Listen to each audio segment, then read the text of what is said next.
মধ্যপ্রাচ্যে উত্তেজনা ক্রমেই তীব্র হচ্ছে। গত 14 দিনের সংঘর্ষে যুক্তরাষ্ট্র ও ইসরায়েলের সম্মিলিত সামরিক চাপের মুখেও ইরানকে পুরোপুরি কোণঠাসা করা সম্ভব হয়নি।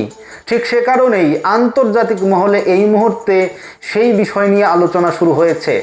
বিশ্লেষকদের মতে এই প্রতিরোধের পিছনে সবচেয়ে বড় ভূমিকা রয়েছে ইরানের সামরিক কৌশলবিদ মোহাম্মদ আলী জাফারির পরিকল্পনা।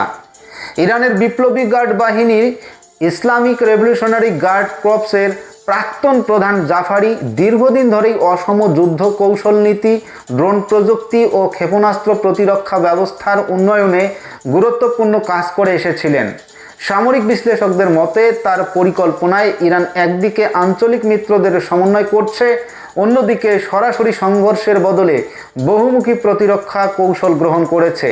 এই সংঘাতে যুক্তরাষ্ট্রের বাহিনী এবং ইসরায়েলের প্রতিরক্ষা ব্যবস্থার বিরুদ্ধে ইরান বিভিন্ন ধরনের ব্যালিস্টিক মিসাইল, ড্রোন এবং সমুদ্রপথে কৌশলগত চাপ সৃষ্টি করছে বলে দাবি করা হচ্ছে।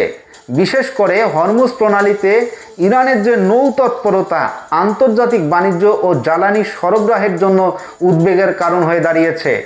বিশ্লেষকদের মতে জাফারির পরিকল্পনার মূল শক্তি হল অসাম্য প্রতিরোধ কৌশল, যেখানে সরাসরি যুদ্ধের বদলে ছড়িয়ে থাকবে সামরিক চাপ, প্রযুক্তি নির্ভর হামলার মাধ্যমে প্রতিপক্ষকে ব্যস্ত রাখা। এর ফলে যুক্তরাষ্ট্র এত একটি শক্তিধর দেশ হওয়া সত্ত্বেও তারা একেবারে ইরানের কাছে পর্যদস্ত হয়ে পড়ছে।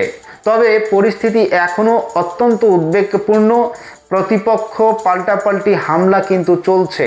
কূটনৈতিক মহল বলছে যদি এই সংঘাত দীর্ঘায়িত হয় তাহলে পুরো মধ্যপ্রাচ্য দীর্ঘদিন ধরে অশান্ত এবং অস্থিরতার মধ্য দিয়ে চলবে।